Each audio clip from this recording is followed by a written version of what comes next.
I'm moved, of course, by the great energy of this. Mike, do I have any time to indulge myself at all?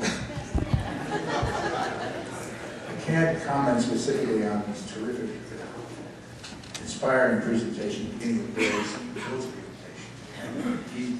He said it's only to share with you a kind of long-term perspective, been around a long time, to hear this in terms of the essential celebration of a new climate, a new movement. Of course, it's very, very exciting all around the concept of recovery.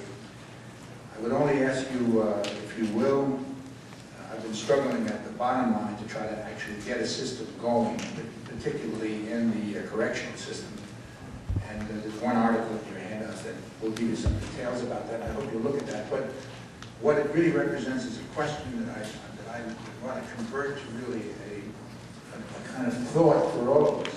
We do have special populations in the whole recovery domain. People in the prisons, the seriously mentally ill, methadone maintenance clients, special populations that have actually been left out of the whole concept of recovery.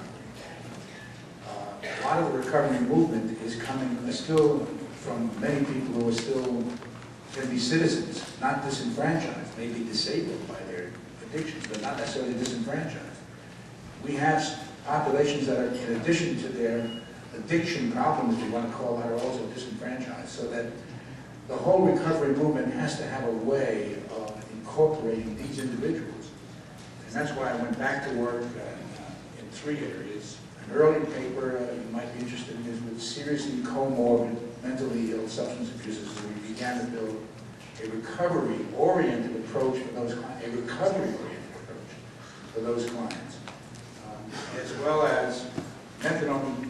Karen might be interested in this, but the early attempts in New York to develop a recovery-oriented methadone maintenance clinic in a project called Passages. Maybe what goes around comes around.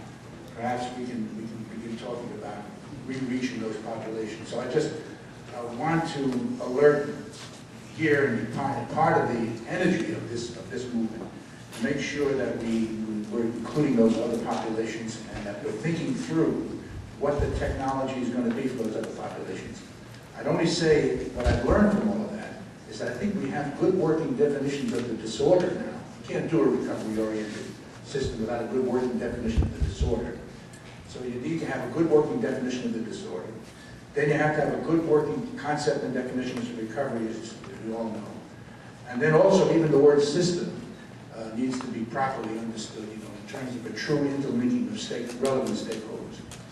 And the common vernacular, as I mentioned yesterday, that we're not going to move forward unless we are having a common, all agree on what recovery is, what disorder is that we're trying to change, and then what is the common vernacular that we're going to need in order to essentially keep that system in a fully interlinked efficiency.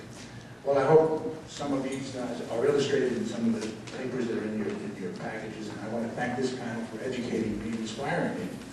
I guess what goes around comes around, but even better when it comes around. So with that, we have no time for questions from the audience, so we'll take a break and we'll see you next time.